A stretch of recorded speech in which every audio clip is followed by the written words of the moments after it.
Okay, this is lesson 3 of Flipped Classroom. What we're going to do today is concentrate on some of the non-technical aspects. I mean, we've done a lot of time. You now know how to create a video. You've got a place to post your video. You know about the cam rec, the cam proj, and the production of a video. So now we need to learn, at least to pay attention to some of the basic important facts about making a video, and kind of put it all together, and so when you do your production it will be the highest quality possible. And it's not going to take very long. Some obvious things.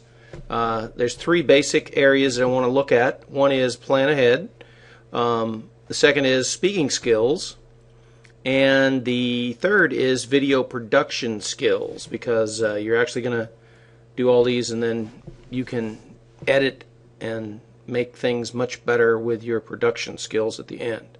So let's look at each one in detail. Planning ahead. First of all, you need to know your audience. In this case, your students. You're going to control your vocabulary, do some things, but they are I think one of the advantages we're going to learn is that they are digital natives and they're going to respond well to seeing visually what you have to say. But know your audience.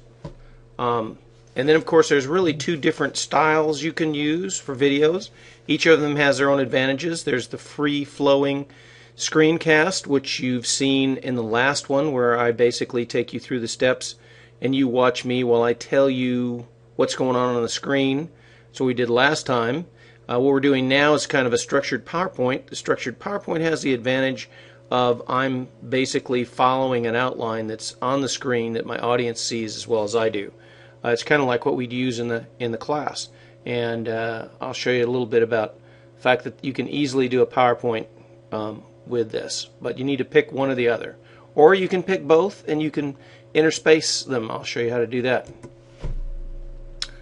Now this is, for those of you who have very complex ideas, maybe the high school teachers and so on and so forth, you want to create a logical progression.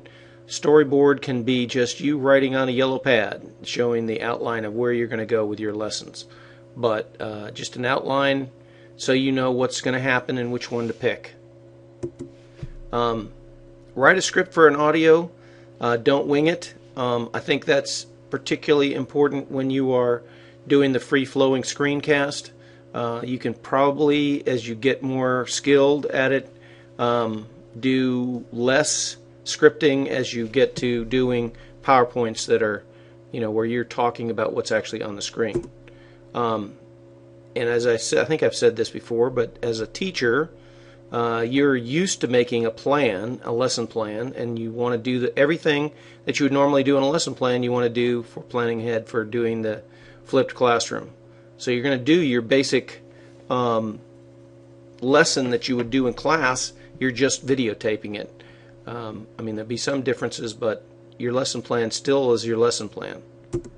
And then of course I like to think I'm in front of the classroom, so it'll give you a sense of your audience and all of the other things above that we've talked about. So plan ahead. Speaking skills are important, obviously. Write a script and stick to it. I've talked a little bit about that. Speak slowly and clearly. I'm probably the worst at this, but I try to emphasize it. Be yourself, be natural. You can joke around and do some things, because as we'll see in a minute, you can edit out anything that doesn't work for you. Practice your scripts out loud. You can read through them, particularly if you have a complicated kind of scenario where you're explaining, maybe how to do a particular problem. You need to go step by step by step and make sure that you don't leave out a step, so you can practice your script. Then we'll get to video, and video actually has 3 parts. We're going to talk a little bit about it. Recording the lesson. Have everything ready. You're going to be, if you have other videos that you have to do, or you have a picture that you want to insert, you can insert later, but everything ready. Find a quiet place. Make sure the light works if you are in the lesson. Sometimes the lighting, as you'll see later when you look at it after you've done it, you are all dark. But don't worry, and this is the most important thing about video. Don't worry if something happens. You can delete the video and start all over. Matter of fact, I've already done that once with this particular lesson. Video part 2, post-production.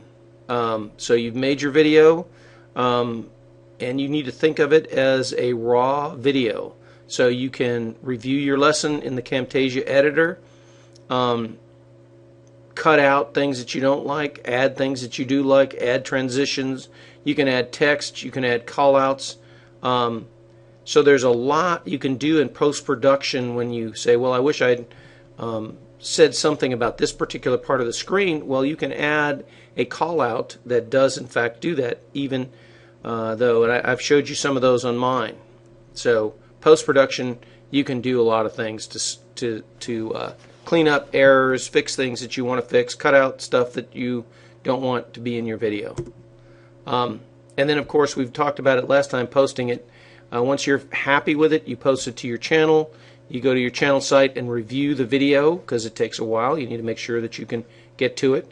Copy and paste the link to yourself. I always let Tamara look over mine and make sure it runs. I know YouTube has a history of just click it and runs, but all things technology, test before you send it out. And then, of course, you're ready to send it to your students. The other two things I want you to do before you get to our homework session is, and I put them in your email, one is a link to the CamRec sample project description, and right underneath it is going to be a download for the CamRec project business. I would like you to look at that video. It's 1.5 minutes, and the link is in your email, and download the project. The project is 225 megabytes. It takes 5 minutes to download. The good news is that in Chrome, it's going to download and extract the zipped file. So it's 225 megabytes zipped, which I have no idea how big that is regularly. And then the other thing I wanted you to do is to watch Navigating the Editor video that I've also put as a link, because I don't think we've actually sat down and talked about all the things that you see on your screen and what they do and how they work. When we get to homework, we're going to take this sample project, and I'm going to have you do some things to it when we're there. So just be ready. And that's kind of the end of this one.